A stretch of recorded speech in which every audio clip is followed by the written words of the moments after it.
In this orthokeratology case, the patient's lens is riding a little bit high in the left eye, and there's some residual astigmatism in the post-wear refraction.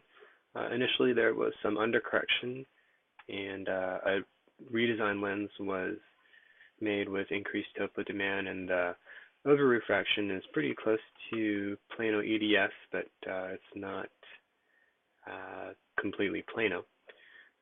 Looking at the post-wear topography, this patient looks like she has a dry eye, and it was mentioned when we looked at this case previously, and it still looks like the tear film breaks up really, really quickly, as particularly in the left eye.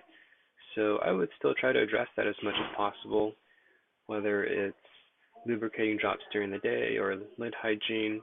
I frequently have patients put Soluvisc inside their lens and apply the lens as if it were a scleral lens, so we trap some solution on the cornea, at least to a degree. When they're putting the lenses on, it helps with lens comfort, and it also adds some lubrication to the ocular surface.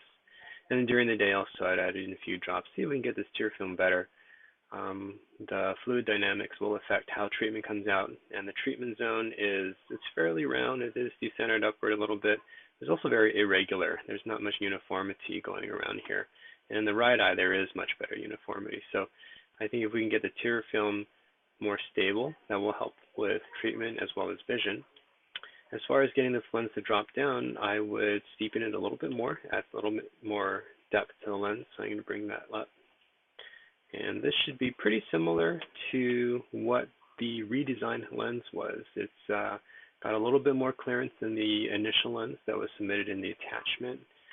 I did build in a little bit more power to the lens, so this should be what the patient is wearing right now.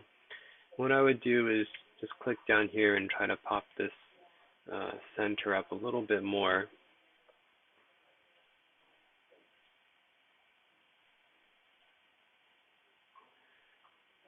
So we're now up around 11.5 microns of clearance, and that'll give us a little bit more sag, hopefully, to get this lens to drop. Another thing I might consider with this patient is to turn off the blending and get a slightly sharper return zone.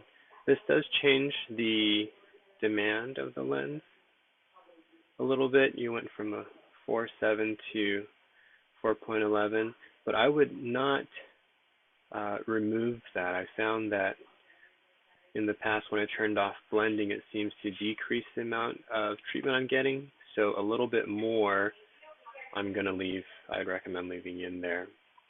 That may help give us a slightly sharper treatment ring here around the cornea. And then the final thing I'd recommend doing is decreasing the edge thickness a little bit and make it a little bit thinner than the center, around an 18 or a 20, to see if that will also get the lens to drop a little bit. So we've increased the sagittal depth of the lens, thinned out the edge a little bit, turned off the blending function, and the topo demand will look like it's a little bit higher, but I would expect it to be very similar to the lens that the patient is wearing right now. Hopefully that, in combination with treating the dry eye, will get the patient a little bit better vision and get that lens to drop down a little bit as well. So I hope this helps. Thanks for watching.